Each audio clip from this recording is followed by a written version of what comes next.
I got the Panthers in this one. This is one of the reasons why I'm 10 games up on you. You will see me doing this multiple times on Sunday. Look into the camera. Look into the screen. Coming from my Open studio, it up for real, too, so I can see that hairy chest with those pecs. Again, that is not an actual photo. I am much hairier. No, you're not. You're not that hairy. I can't imagine. I don't see hair on your arms or anywhere else. Yeah, you're not a hairy guy. It's not you. You know, it's funny. What's happened right across the top, it's all gone white. So it looks like I have no hair across the top of my chest. I would love to see that. White. I'd love to see that. And, of course, I could zip it down and pull it open and show you, but we don't want to lose viewers right off the you don't have the guts to do that anyways. And, I mean, since you don't go in your pool ever for 2 years in a row, I mean, who knows the last time that chest has actually seen the sun. But if you were Superman last week and that disrespectful freaking comment you made about why you're up in the standings, then I guess I'm Batman, right? Because Batman beats Superman. So suck it, Florio. But wait. You gained no ground on me last week. But I won that we disagreed on 6 games. And, it's back again. We disagreed on 6 games, and we split on That's annoying. It's a little early for the Christmas lights. It's only December 2nd. Come on now. I mean, it's not. It's not November 2nd. But 8-7 straight up. That's good job. You bend over. Christmas. I'll tell you what, Florio, ho ho ho. I like that. I was making the weird science reference again, but let's let that go. 7-8 against the spread, 2-1 best bets. At least we are doing, 66.66666 infinity % on the best bets. That's not bad. I still lead in all categories. Only 3 games straight up, but 10 games straight up, 3 games against the spread, and 1 measly game best bets. All right, let's get to it. We've got 14 games this weekend, 4 teams on a bye. I think this is the last weekend for the byes, I think. So we'll be back to 16 games every week. Oh, there's still 1 more week of byes, and then weeks 15 through 18, no byes. All right, let's get to it. We say hello tonight to the Cowboys at the Saints. Cowboys, 5-point favorites, 47.5 over-under. We reported last night no Alvin Kamara. Reports today the starting tackles for the Saints won't play. Taysom Hill will be the starting quarterback. A lot of the Cowboys are back. DeMarcus Lawrence is back. Amari Cooper is available to play. CeeDee Lamb is back. Cowboys have lost 3 of 4. Saints have lost 4 in a row. Something's got to give. Who gets the win, Chris? Yeah, I'm going with the Cowboys here. I can't possibly pick the Saints right now with just the litany of problems you just talked about. Now, I mean, I know they're going to fight hard and give some issues. There's still, a lot of quality things about the Saints football team where their defense is still really good. But I'll kind of say what I said to you on the show today. First off, weapons being back. We don't know about Amari Cooper, but the pass game certainly showed life in the second half of the football game last week against the Raiders on Thanksgiving and got going. Run game, I'm not sure if that's going to get going this week against this Saints defense. I'm not. But I also look at it a little bit to where I just can't imagine the Saints consistently moving the ball all night long. Now, I think what I look at a little bit is just to go the Taysom Hill factor and the fact that we haven't seen him play quarterback all year, I do think gives the Saints a little bit of a schematical advantage there. I do think there is something to that. I do think, again, the psychological element I'll go into a little bit is the Cowboys, I believe, still think they believe they're a good team, that they're a Super Bowl team. I don't think the Saints have that belief. I think they're desperate, but not sure if we're really good. Cowboys are desperate and are we haven't been playing our best, and we are really good. I do think the Saints, for some reason, on a Thursday night are going to kind of keep it close. I'm not going to pick Dallas to cover the spread. I don't know why. I'm just going to go gut feeling, weird Thursday night. Taysom Hill curveball at quarterback kind of keeps it a little closer than it should be. And I'm going to go 27-24 Cowboys in this one.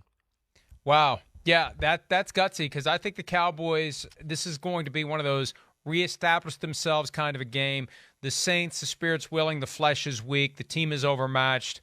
Big game for both teams. And we saw the Saints just a week ago at home lose 31-6 to the Bills. I don't know that it's going to be quite that bad, but I do think the Cowboys cover the 5-point spread. I think that is one of those, it's a little bit too light because of where the Cowboys are and how they're going to try to get themselves back on the right footing they need in order to continue what had started as a special season, but has really hit the skids in recent weeks as they've gone 1-3. So I've got 30-21.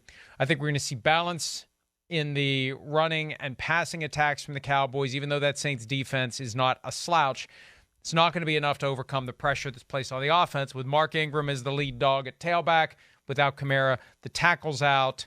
They don't have a great receiver. We talked about that earlier today. No, and Taysom Hill at quarterback with the foot injury that may not be fully and completely 100%. I think the Cowboys win. Yep. I don't. And cover. I don't doubt your logic there. I don't. I'm just, again, I think the Cowboys win. I just going a little bit gut feel that the Saints gut this out and make it a little closer than it should be. Let's get to Sunday then. The Tampa Bay Buccaneers have a rematch with the Falcons. The Falcons have managed to win enough games that they are on the fringes of playoff contention, but they are 10.5-point home underdogs to the Tampa Bay Buccaneers. 50.5 over-under. That is the highest of the week. The Bucs have won 2 in a row. They covered last week. That was one of our best bets, them covering at Indianapolis. We know they're not as good. They're not as crisp. They're not as sharp away from home. But this is a place where Tom Brady's won a Super Bowl against a team that he beat for a Super Bowl. This just feels like a check for the Bucs as they continue to push for the 1 seed, Chris. Yeah, I agreed. And, this might be one of my best bets. I don't care. The 10.5 points is not going to scare me here. Not enough. I mean, we know Atlanta with Cordero Patterson, they are a better offense. We saw that last week. There's no doubt. But the offense has still got issues. I mean, get off to a hot start against Jacksonville last week and really then can't do anything, for the whole second half of the football game for the most part. The defense, hey, they play hard. There's just not enough talent on that Atlanta defense. The Bucs, to me, would just overwhelm them in too many different areas. First off, I don't think the Atlanta Falcons have any chance of blocking that Bucs defensive front. The Bucs are getting a little bit better in pass defense. I don't know if we're going to see Carlton Davis Carlton Davis, right? What the hell am I thinking? Yeah. Yes. Carlton Davis tonight or this weekend. I'm not sure about that, but I still think they just are too talented on both sides of the football. I don't envision Atlanta and that defense slowing down the Bucs a whole lot. I think the Bucs might have found something with their run game a little last week. Gronk being in the lineup, you could see how much it changes their offense the last 2 games. I go Bucs 34-13. See, I think that the Falcons will keep it close, and I wouldn't be surprised if the Falcons actually pull the upset. This is a baby splitter for me because of the fact the Falcons have shown some fight this year from time to time, and they do know the Bucs personnel and coaching very well. And I know that Arthur Smith is still in his first season, so he doesn't know it quite as well as he would if he'd been there for a while. But I like what I think the Falcons will be able to do between using Kyle Pitts in the passing game, Cordell Patterson running and passing, Matt Ryan knowing a thing or two about how to deal with Tom Brady and company. I think it stays close enough. It's 27-20. I don't know that I'm ready to make that a best bet, but I think the Falcons can keep it to 7. The Bucs still win, but the Falcons keep it to 7, derailing a bit their playoff hopes, but further cementing Tampa Bay's push for the division title and, more importantly, the number 1 seed. All right, let's move on to the next game. The Cardinals going back to Chicago, one of the places that they used to call home. Before St. Louis, it was the Chicago Cardinals. 7.5-point favorites against the Chicago Bears at Soldier Field. Over under a 44.5. We expect to see Kyler Murray. We don't know if we're going to see Justin Fields. Do we think that the Cardinals come out of their bye week with a big win, Chris? I do. I expect them to win the football game, surely. I mean, the one thing I guess I'm a little wary about is just rustiness from Kyler Murray. Again, we've seen it from other great quarterbacks this year. It's just hard to come back after a period of time without playing, maybe not extended practice time to where you can be hitting all cylinders go. Now, he did have a bye week. Maybe he got some extra reps in during the bye week. And then, of course, this week into practice. But Cardinals are without a doubt one of the best teams in football. I know the Bears can run the ball a little on the offensive side of the ball. But, man, the Cardinals, they're very exotic on defense. They do a lot of different things. I think their scheme is too complicated for the Bears offense. I think the Cardinals defense will be able to break down the very simple pass offense of the Bears, which will allow them to overplay the run game and slow it down that way. And the Bears defense right now is not the Bears defense. They're banged up. They're beat up. they got issues. It's not a dominant side of the ball like we've seen maybe early in the year or other years there, to where I just think the Cardinals, they got a little everything to offer you in offense. It doesn't matter who they play. They can kind of adjust and figure it out. I go 31-21 Cardinals on the road. Yeah, I got 34-20. Look, we saw the Bears beat the Lions last week. The Lions are not exactly a measuring stick at this point, other than if you're measuring how bad you are. And the Bears had all that dysfunction. The way they bungled the reporting about Matt Nagy being told on Monday he was going to be fired after the Thanksgiving game. Apparently that wasn't true.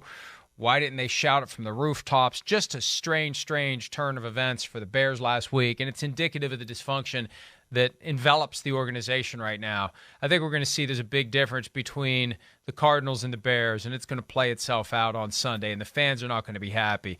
The Cardinals come home to Chicago and get a 34-20 win, and they move to 10-2, and they may be the team to really watch as the number 1 seed in the NFC. No doubt. Next up, the Chargers.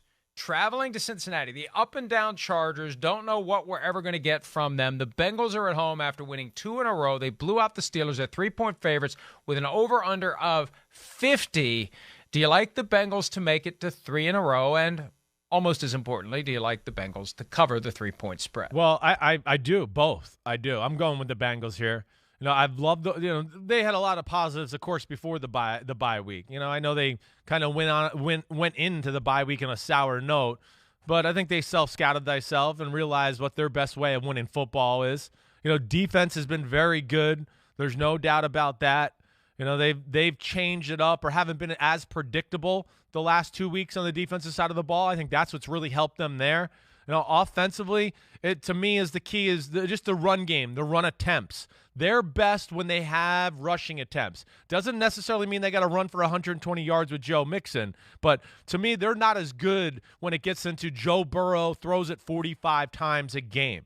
That's when it becomes a little. Their pass offense is not expansive enough, in my opinion, to just carry the team. They need the Joe Mixon threat a little bit to have the play action, bootlegs, create some big pass plays, and then the drop back pass game is way more effective. But we know this Chargers defense is not good. I expect Joe Mixon to be able to run the football on them, and I expect Joe Burrow to be able to pick apart their zone defense because the Chargers can't really play man-to-man either. So that's an issue for me. Other side of the ball, I certainly could see the Chargers moving the ball on the Bengals a little too. I can. But, going out to Ohio, colder day, early December, that doesn't mean Chargers win to me. It just doesn't. I'm going Cincinnati 34-24.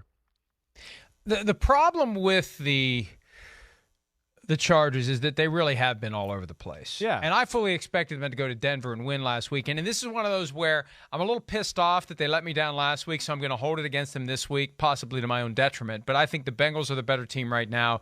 The Bengals understand that they've got some difficult matchup down the stretch, and they have to hit that stride. They have to be the difficult matchup for everybody else on their schedule. And you're not going to have a strong final 5 weeks if you stumble at home against a Chargers team you should beat. So right. I like the Bengals in this one. Let me check my score to make sure I get it right here. 30-23, the Bengals over the Chargers, covering the spread in consideration for a best bet, because I think 3 is a little bit too light given where the Chargers currently are. I look at it this way. If the Chargers lose, it's going to be by more than 3.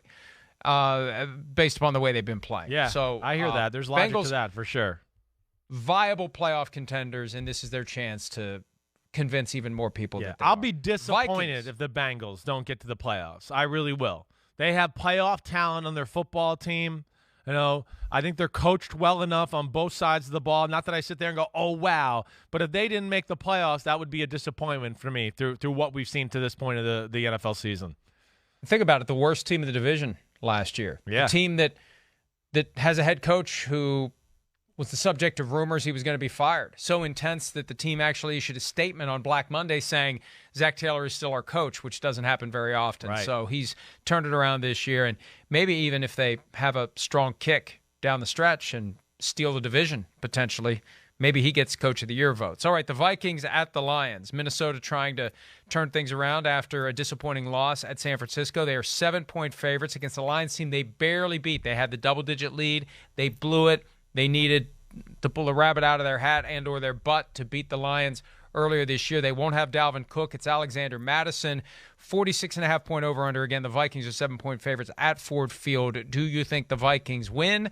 Do you think the Vikings cover? I'm going to pick them to win, and I am going to pick them to cover, but I don't feel like warm and cozy about the cover. I don't. Again, Detroit, extra time. Minnesota can't stop the run, right? And Minnesota can't stop the run, and Detroit can stop the run to a degree. That's what I was trying to get to there. To me, that smells like they can keep it close and hang around. Now, again, I'm going to go with Minnesota here because, yeah, I expect them to be able to run it just good enough to open up some pass plays for Kirk Cousins and company.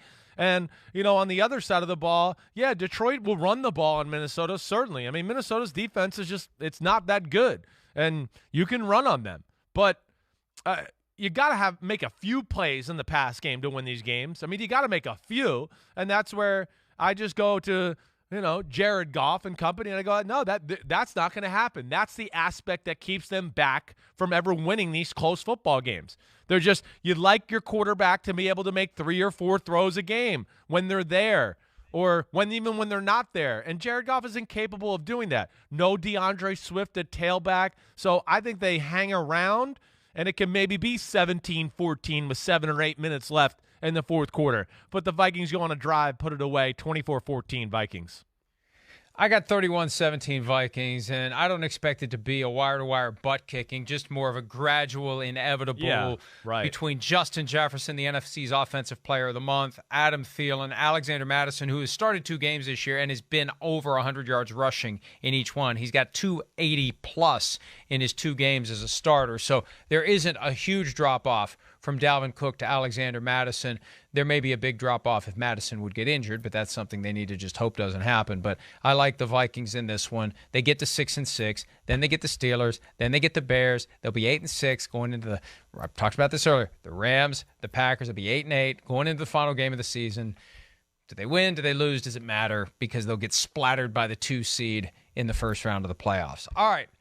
Here we go. Hashtag Purple Purgatory. The Indianapolis Colts, 9-point favorites at Houston. The Colts coming off of that win that they really thought they could pull off the victory, the upset over the Buccaneers, but it wasn't to be. They're 6-6. They're very much alive, but they need to start putting it together. Houston, they've won a couple of games this year somehow. They, again, are 9-point underdogs at home. Per points bet, 95%, the spread money is on Indianapolis. Is your spread money on Indianapolis? Well, I'm going to think about it. It's definitely one of the games I've marked down as best bet, in that category. I mean, yeah, I don't think Houston has a chance of winning the football game, of course. I'm going to go Colts here 27-13. I am. Houston, what there's nothing to look at on offense to what they can do. They can't run the ball very well. And there's just not enough in the pass game scheme. Tyrod Taylor, the weapons around him in the pass game, there's just not enough there for me to sit there and think, oh, well, they'll carry the workload here and make a lot of plays. I don't see that. And I think on the other side of the ball, I respect Houston's defense. They do some good things, but, again, it's not super talented. And their offense makes life hard on them. And I think the Colts offense has got it going right now. Got it going. I mean, I might be even a little too light making it 27-13. But, yeah, I just look at the Colts and think, their ability to run the ball and throw the ball, their running is, of course, top-notch. Their throwing the ball is good. It's above average. It's the top half of the NFL. And from that standpoint, I look at it and just go Colts 27-13. This is just one of those where if you're the Colts and you're serious about making a run at the playoffs, you've got to make quick work of this team. You've got to prove to everyone that you are for real. And if you're for real, you should be able to mop up the floor with the Houston Texans. So I agree with you. Colts win. Jonathan Taylor unleashed.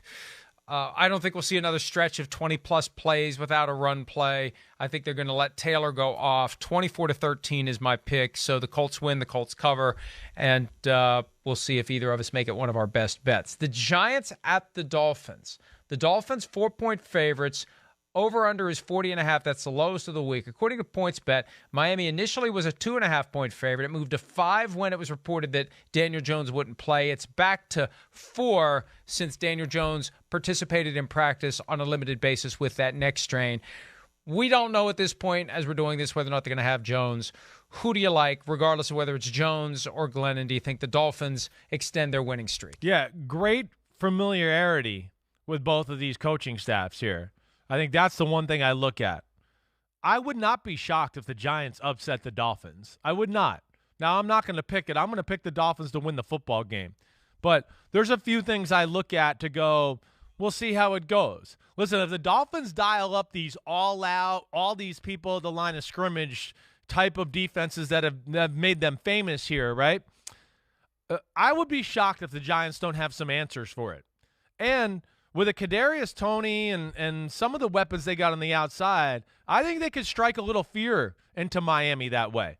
So I could see them at least having a plan and having some – not being ruined by it. I don't want to say success, but not being ruined by it. Like we saw Carolina get ruined by it. We saw the Ravens get ruined by it. So I don't think that'll happen to the Giants. I don't. I think they're too smartly coached on both sides of the ball. Now, and what'd you say, Pete? So Kadarius Toney, he hasn't practiced this week. That scares me a little bit. Now, the other side of the ball, the Dolphins' offense has been better. We know that. I do think it's an easy breakdown. You've heard me say before. They're running the ball a little bit better. That's good. Tua's been good. But they got a lot of moving parts on the offensive side of the ball. I like that. They've kind of gone the old, almost Rams-ish approach where it's like, we're going to spread you horizontally with speed sweeps, and there goes Waddle, and there goes Wilson, and then we run up the middle, or we throw the ball over the middle to a degree, and that's kind of been their success on offense. I like that, but I think the Giants will be smart enough and be able to defend that to a degree. But I'm still going to go Dolphins here, 21-16. They're just a more talented football team, and I think they're on a roll right now, and I just can't imagine. I can't take the Giants in this one. You've got the Dolphins covering the spread then by 1 point Yes. based on where it currently is. I got the Dolphins 24-17, and they've won 4 in a row. They're in this extended stretch of being at home. They don't go on the road again until the day after Christmas. They have a bye week coming up next week. These are games they can win. These are games they need to win as they try to fight their way back to 500. They started the season with a win. They lost 7 in a row. Now they've won 4 in a row.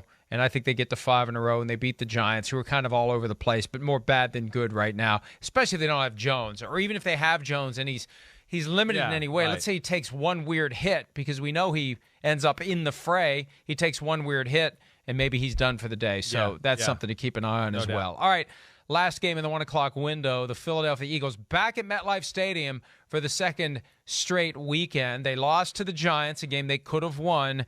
Now come the Jets. The Eagles are 7-point favorites. They have, I can't say that. The Eagles have never, ever lost to the Jets. Is that right, Pete?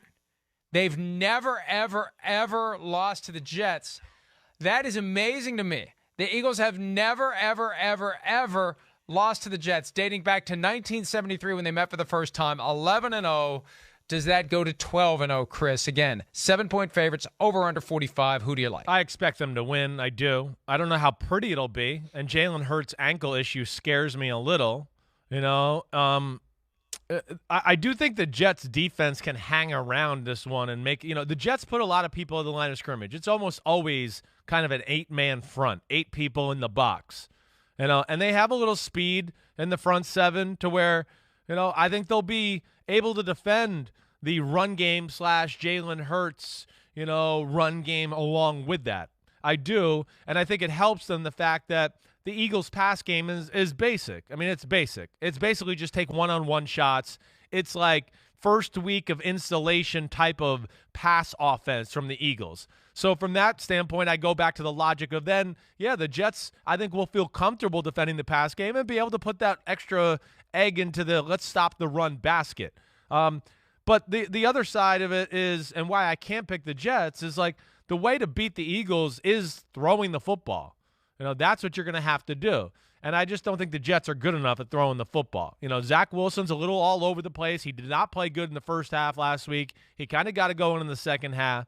But I don't think they're good enough in that area to capitalize on some of the Eagles' weaknesses, and I don't think they're going to be able to run on the Eagles. So I'm going Eagles 24-17. I've got 27-17 Eagles win. Now, wait, you've got them right on the number, 24-17. Ooh, so let me go let me see. I'll do a 24-16, okay? I'll take the Eagles to cover. All right. You got the Eagles covering. I've got the Eagles covering with 27-17. Yeah, look, hey, I know Jalen Hurts is a little banged up, but this is one, just like with the Colts at Houston, the Eagles at the Jets, given the time of year that it is, this isn't one where you let your guard down. This is one where you're finding the gas pedal if you're ever going to find it. This is when the good teams should be beating the bad teams because the good teams should be laser focused on what is in front of them. Now, the Eagles, we're not quite sure whether they're good or bad, but we know they're better than the Jets. So the Any Given Sunday stuff, and I've never researched this. This is just kind of a pasta and meatballs gut feel. When we get down to crunch time, the teams that are playing for something, I think when that's going real. against the teams that aren't playing for something, they have more of an edge than they would have on a random Sunday in October. No doubt. Where there's a chance you're going to step into a hole. Right. So I think the Eagles get the win and get to 12-0 all-time against the Jets. Let's take a break. When we return, we shift to late afternoon on Sunday, including the Steelers, for the first time ever, underdogs at home against the Ravens when Ben Roethlisberger is playing quarterback. We'll discuss that next on this joint podcast production of PFTPM and Chris Simms Unbuttoned.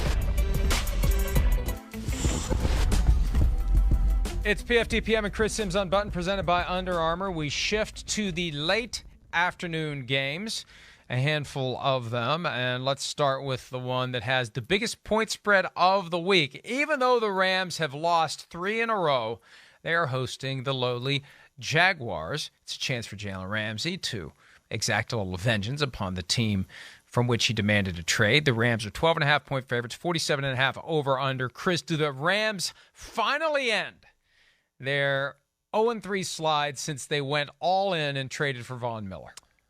Yes, of course. This is the week. There's no doubt that happens in my mind. It's just about, how sharp can the offense look? How explosive can they look? It's a Jaguars defense that's respectable. They are. I don't think it's just going to be easy sledding, but I look at the Rams as got to be a little bit desperate here. There's just too much talent on the offensive side of the ball, I think, for Jacksonville to consistently slow them down. I'd like to see a little bit more diversity from the Rams. In fact, I don't want to just see drop back pass shotgun every play. We got to get back to a little bit of the run game underneath the center, play action pass a little, just to give the defense something to think about. But, yeah, I think they're going to be able to move the ball. And then with Jacksonville, hey, they can run the ball, and maybe they can, beat the Rams up that way and wear the clock down. But I just don't think Jacksonville's good enough in the pass game to where, I go back to what I kind of say in these situations. The Rams should be able to load the box and slow down that Jaguars run game and give that issues, let alone match up with the pass game. And if they get Trevor Lawrence and company in 3rd and longs, anything 3rd and 7+, I just think that could be disaster area. I think this is the week the Rams kind of get things back on track, and I think they dominate in this win, 31-13 Rams. I got 30-17 Rams, and I agree with you on everything you're saying. Although, if they blow this one, if they lose this one, they got serious issues. Yeah. And if it's close, if it's like a 27-24 late field goal thing, I think they also have serious issues because they don't have a ridiculously easy stretch. This is the last remaining game that they should win easily. It gets back to what I was saying earlier. This is the time of year where the good teams make easy work of the bad teams. And if they can't get focused on this one, they really do have issues on both sides of the ball. So we'll see. I still have doubts about Matthew Stafford, given the extent to which he is or isn't injured. He hasn't been playing well. He's got 3 straight games with a pick 6. He'll try to end that streak. And they get to go to Arizona next week for a showdown with the team that's currently the best in football. And they can't be peeking ahead to that one. They got to take care of business against the Jaguars. Again, if they should blow this one, we really have to wonder about whether or not the Rams have lost their way. Washington has found its way, and it will be making its way to Las Vegas for a game against the Raiders. The Raiders getting some extra rest after winning the barn burner against the Cowboys. They are 2-point favorites at home. 92% of the spread money is on Las Vegas. That's Usually when I see that, I think maybe I'm missing something. I'll say that the spread money is missing something because you know what? That Vikings 49ers game last weekend, all the spread money was on the Vikings. And the 49ers covered. Yeah, so sure. I'm going to ignore that stat and Yeah. say I like Washington. I'm going first on this one just because it kind of happened. Go ahead. I like Washington in this one. I like what Jack Del Rio knows about Derek Carr. I like that extra little chip on the shoulder he's going to have. I like the throwing the stone at the whiteboard because it's David versus Goliath every week, even if it's not really Goliath. They've tripped into a good, productive, healthy week in and week out mode and mindset in Washington, and I don't see it ending this week. I see them upending the Las Vegas Raiders and pulling off the victory, Chris. Yeah, this is a coin flip game to me. It is. I'm going to go with the Raiders in this one. I am. I mean, Washington's offense, it's good. There's no doubt. They got some balance to them. I don't know if I feel like Taylor Heineke can make the plays he needs to just guarantee wins all the time in the pass game. He's going to make a few good plays here and there, like we talked about Tuesday morning a little. He'll make a few good plays, definitely, a few plays that we'll put on a highlight reel. But for every one of those, I could show you 2 plays and go, here's a power throw that should be a 20-yard gain, and he didn't make it, or he didn't want to throw it because he went with something easy. So that's where I struggle with Taylor Heineke a little bit. I don't know. And the Raiders, they're pretty sound on the defensive side of the ball. I don't know if I think Washington has the formula to expose that defense and that scheme. I guess that's what worries me a little bit. And the Raiders' offense, can run the ball a little bit. Washington's defensive line is not the same right now. It's not. There's no Montez Sweat. Deron Payne still not back, right? Of course, no Chase Young. I just look at the Raiders. I think they're going to be able to run the ball. And with Deshaun Jackson, they've figured out how to implement him and stretch the defense out a little bit to where I think they're going to be able to pick apart the Washington football team in the pass game. I do. I'm going to go Raiders here in the upset, 23-20. Or not the upset, but 23-20 at home. I got 23-20 the other way, and I'm glad you mentioned Deshaun Jackson because Washington is one of his former teams, one of his various former teams. So he may have a little something there, but I just look. I'm buying You're what buying Washington is selling right now, and we'll see. We'll see. They may be one of the teams I'm pissed off at next week. Frankly, is that our for not delivering disagreement? When I believed that's the first one of the week. Jeez. So. We're going to need more if you're going to close that 10-game gap. By the way, did I mention there's a 10-game gap? I'm not worried about that anymore. You can have that. I'm going to get you in the spread and best bets. You've conceded. I've gotten the phone call from the failed candidate. All right. I'm not worried about it. I'm just trying to win the other 2. Stop the count. If the third happens. Stop the count. Yep. Stop the count. All right. Isn't that amazing? Baltimore. That's amazing still, that line right there. Stop the count. Don't count any more of the votes because I'm winning now, so stop, America. That's hilarious. 4.5. Let's go. Yeah, that's the problem. Well, yeah, as Pete says, that it actually was the other way when he tweeted. So I was like, fine, we'll stop the count. It's over. It's done. You've lost. 4.5-point favorites are the Ravens at Pittsburgh, 44 over under. The Steelers struggling. The Ravens struggled to a victory on Sunday night. Do they get the win in Pittsburgh? Do they cover the 4.5-point spread against Ben Roethlisberger in what likely would be the last time Roethlisberger faces the Ravens at home? Yeah, it will be the last time he faces the Ravens at home. I'll guarantee that right now. It's Dunsky. Ravens offense been struggling lately. We know that. I mean, I think this is the worst formula ever for Pittsburgh, really. They got the Ravens who still won but are going to be pissed off by the way they played. Like, that's not good. And the Steelers are going the wrong direction. Steelers aren't going to be able to run the ball on Baltimore. They're not. And then again, with the inability to run, I mean, of course I don't trust Ben Roethlisberger in the pass game right now. They're not schematically creative enough. And, it just comes down to, will they get a one-on-one shot so Big Ben can throw it up to Chase Claypool or throw a slant to Deontay Johnson and hope he makes yards after the catch? I just don't see that happening. And the Steelers' defense is just not good, period. Like, I don't think I can overemphasize the absolute ass-whooping the Steelers received last week by the Cincinnati Bengals. I mean, ass-whooping. They had no chance of stopping them on any drive. It didn't matter. The game just got non-competitive, so they called the dogs off. But, I mean, the way the Chargers moved the ball on the Steelers the week before, the Lions had enough success. the Bears and that offense move the ball up and down the field on the Steelers in the second half? No. Like I said, Steelers are done. They're not going to the playoffs. Ravens 27-16. I still think that this is one where I've struggled with because I feel like Mike Tomlin. The Steelers. I feel like Mike Tomlin, one of the great coaches in the NFL, yeah, is using the ultimate Jedi mind trick. Instead of being mad, he's just kind of disappointed. He's sad. You've let me down. You've changed. I don't know what's become of the black and gold. Now they don't have T.J. Watt this weekend, which is going to make the deficit potentially insurmountable. But they had a spirited practice on Wednesday. They are trying to figure it out. I'm going to go half and half on this. I'm going to go Ravens to win, but not to cover. Every other time the Ravens have been favored in the past 20 years against the Steelers, they've ultimately won by 3 points. So I'm going to pick the Ravens to win by 3 points. 27-24, Ravens win. Close game, good game, but not good enough for the Steelers, who will be one step closer to done from 5-3-1 to 5-3 to 5-6-1 yes, is what their record will be. Right. They have really fallen apart, and it's going to be tough for them down the stretch. They do not have an easy way of it. All right, next game on the docket is the San Francisco 49ers at the Seattle Seahawks. 49ers are 3.5-point favorites. The over-under is 46. 97% of the spread money is on San Francisco. The Seahawks have not looked good. The 49ers are surging. Can the Seahawks, this is kind of like the mirror image of the Ravens Steelers. Like, this is the NFC West version. Yeah, you're right. The Seahawks are down. They're falling apart. Can they muster the pride and the will? And will it matter against a team that's playing as well as the 49ers right now? You know, I think they'll muster the pride and the will. I just don't think it's really going to matter. I just don't see enough to say, oh, okay, they'll make it happen. I mean, the only positives the Seahawks have is it's hard to score touchdowns on them. So that's one thing for sure.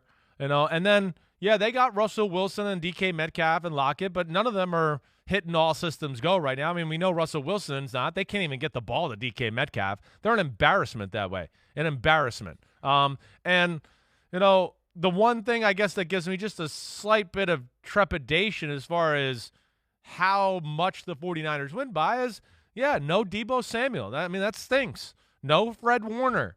You know, no Dre Greenlaw. I mean, they looked like last week with their defense healthy and everything there. You went, watch out.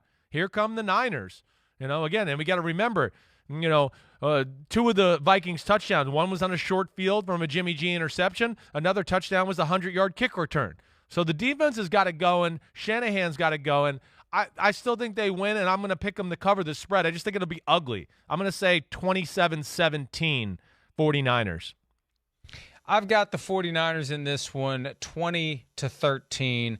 Low scoring, ugly, close, hard fought. But at the end of the day, the Seahawks aren't going to be able to score enough points. Yeah. It's that simple. Yeah. I mean, we've been there. We've done that. We've talked it through. The Seahawks offensively are done, and it's not something you're going to fix on a short week, flying back from Washington after that pathetic performance they had. I'm not even getting that vibe, that hubris, that delusion of, hey, we can win every game and go 9-8. They know it's done. They know where it stands. I think you're right. And, I think you're right too. Yeah. I mean, listen, if I'm the Seahawks, you know what I want to say? F your run game. Throw the ball every play. Okay, that's what I want to say. Stop with the -1 run, 1 yard run. Oh, we're the Seahawks. It's 2013 all over again. You're nothing of that. Throw the damn ball. Let Russell get into a rhythm, and then maybe he can make plays for you down the stretch. But stop this, 1985 style of football. Your team's not built for that. Move on. But I also will say this, as we talked earlier today on PFT Live, every once in a while on 3rd and short, maybe do something the defense isn't curveball. expecting. Right. Yeah. Curveball is fine. Yes, I'm not opposed to that. But, I mean, do they have anything else in the offense? Is there a receiver screen? Is there a jet sweep? Is there a reverse? Is there anything in the offense other than you guys run straight or we'll run it up the middle? I mean, is there anything? It's pitiful. You're absolutely right, though. They have DK Metcalf, who's one of the great weapons in all of football. And you look at how the 49ers use Deebo Samuel. What is the deal here? I mean, is this so ultra old school by Pete Carroll that he refuses to embrace what could revolutionize his offense? Putting DK Metcalf in different spots. Yeah.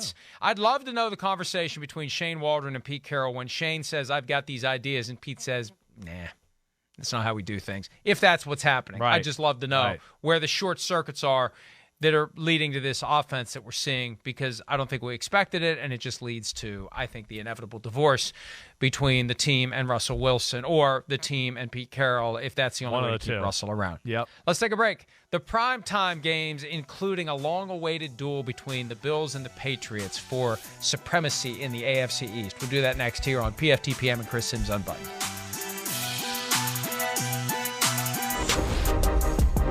It's PFTPM and Chris Simms Unbuttoned, presented by Under Armour. We have reached the point in the program where Chris, while taking shots at me, provides you with some information about Under Armour. No doubt about it. I can't wait to take some shots right. We are supported by Under Armour. And as in we, I mean me, not really Mike Florio. And just like us, Under Armour wants to give you an edge. Right.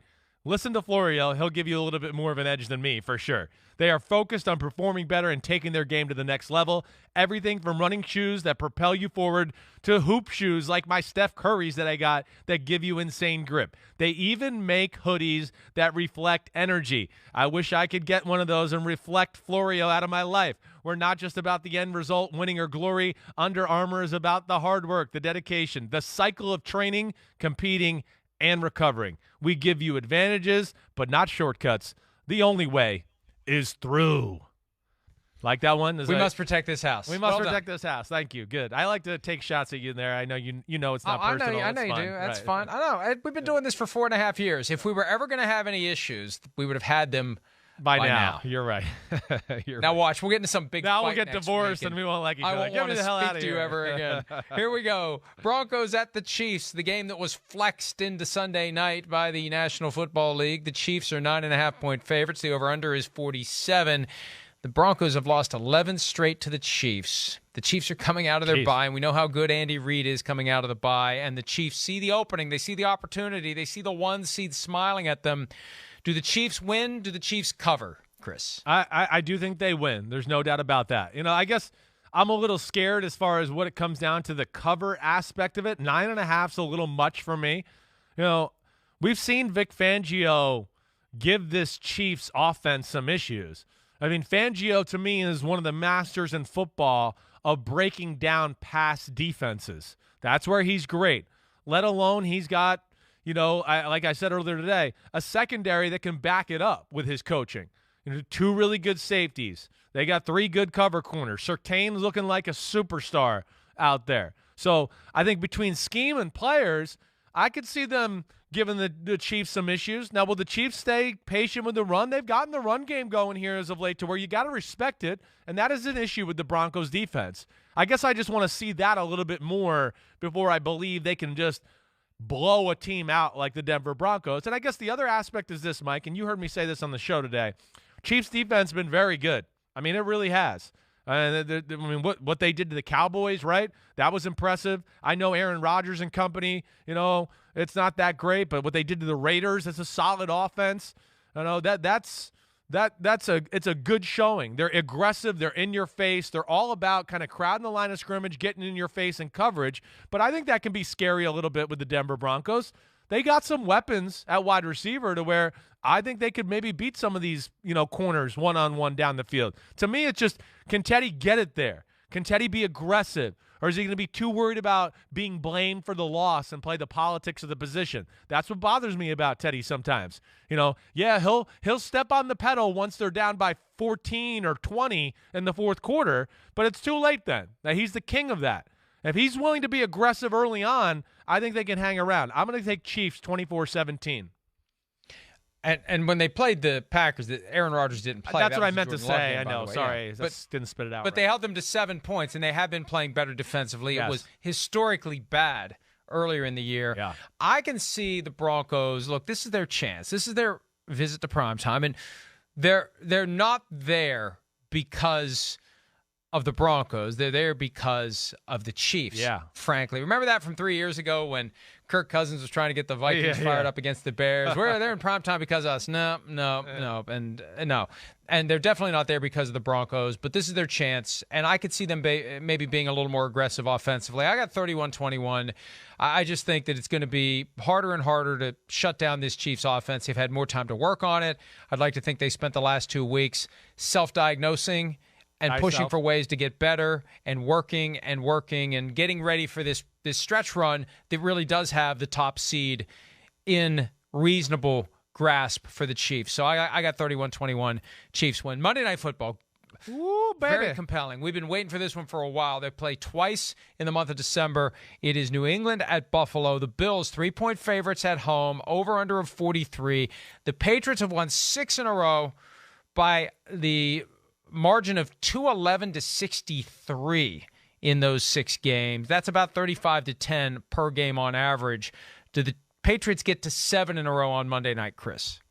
This is going to be awesome. I mean, it's the game of the weekend for sure, in my opinion. And 2, it's, Brian Daboll, who came from New England, of course, and that is a added matchup to that. McDermott's got a little bit of that edge about him to where, he loved dethroning the Patriots last year. He wants to stay on top of the throne there. They got Josh Allen and company. Their defense is very special. But, these are the games I worry about their defense a little bit. You've heard me say this before.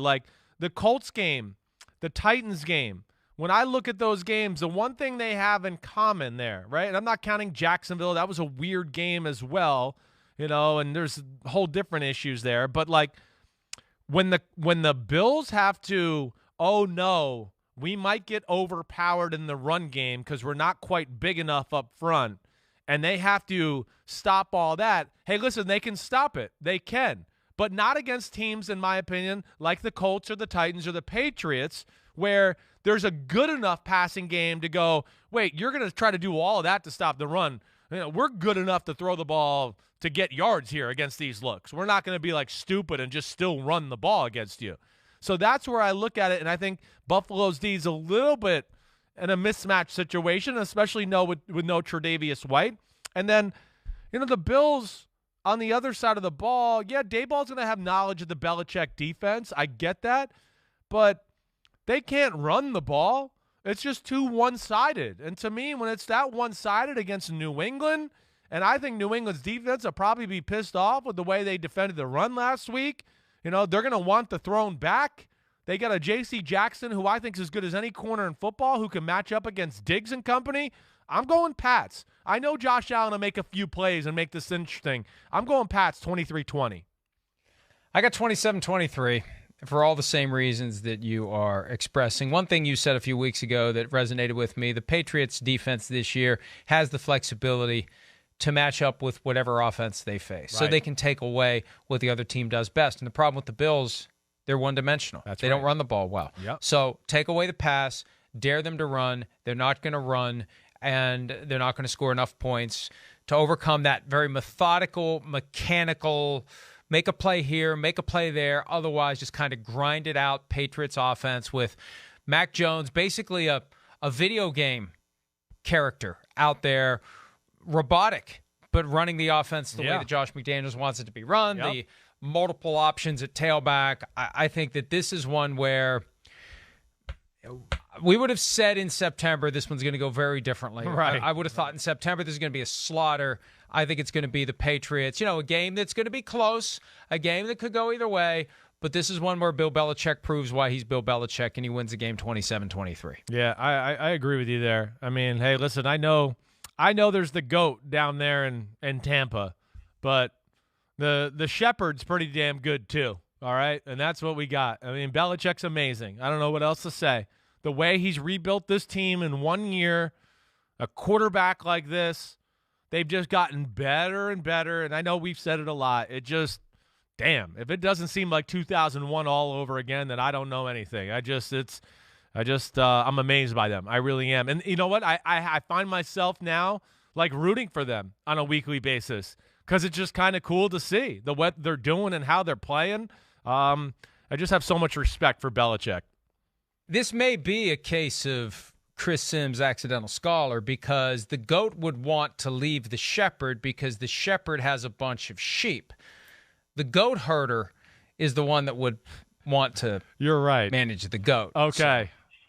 So I need to have different he needs to be a herder. He needs to be a goat herder, right? Okay, sorry. That's what Bruce Arians apparently is a goat herder. And right, damn, that's not an accidental Best scholar. bets. That's accidental idiot right and there. Folsom Prison Blues when PFTPM and Chris Simms Unbuttoned continue right after this.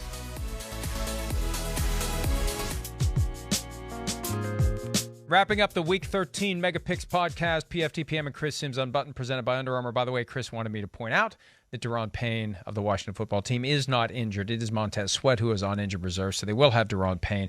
Chris looked that up during the break. Maybe he's thinking about making the Raiders a best bet. I don't know. Now's the time where we do our best bets for the week. Chris, you're up first. All right. Well, I'm going with the Bucs. I am.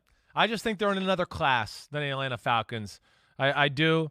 And offense, I think, is rolling. I don't think there's enough there to make Brady feel uncomfortable from the Atlanta defense.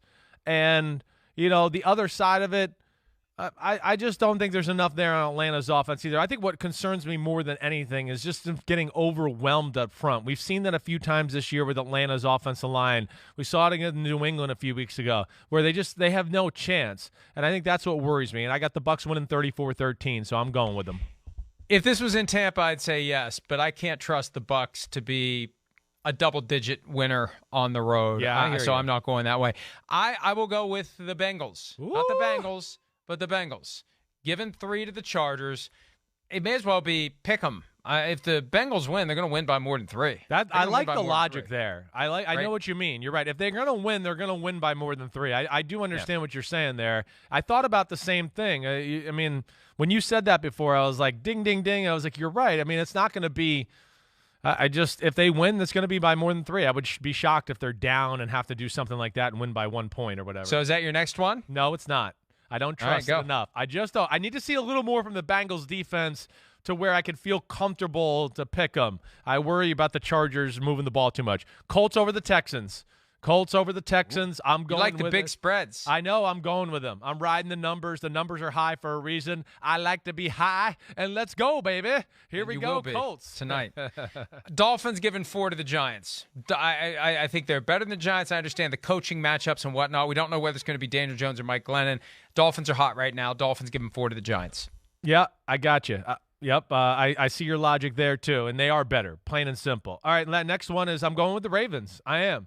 I'm not going to be, fooled by the Ravens' struggles last week. I think Lamar bounces back. He'll be on fire. The Steelers' defense is no good, and I got no faith in Big Ben in the offense. They're not going to be able to rely on Najee Harris to run the ball. Ravens, 27-16. So you've picked 3 road favorites as best bets. Yes, I have. I've got 2 home favorites and 1 road dog in the New England Patriots getting 3 against the Bills because I just think the Patriots are going to win. Yeah. Getting 3, give 3. I don't care. I think the Patriots are going to win the game, so I'll take that one. All right, Folsom Prison Blues, the one game that we would pick if we were dying, not dead in the gutter, because we wouldn't be able to pick it. The Texans are playing. The Texans are playing. So I'm playing the Colts. I got the Rams. You're going to the Rams? Got you. Yep. What do you got? I'm going Colts over Texans. That's it. See ya. See ya. Hi, I'm Mike Tirico, and thanks for watching. Make sure to hit subscribe for the latest news and highlights from NBC Sports.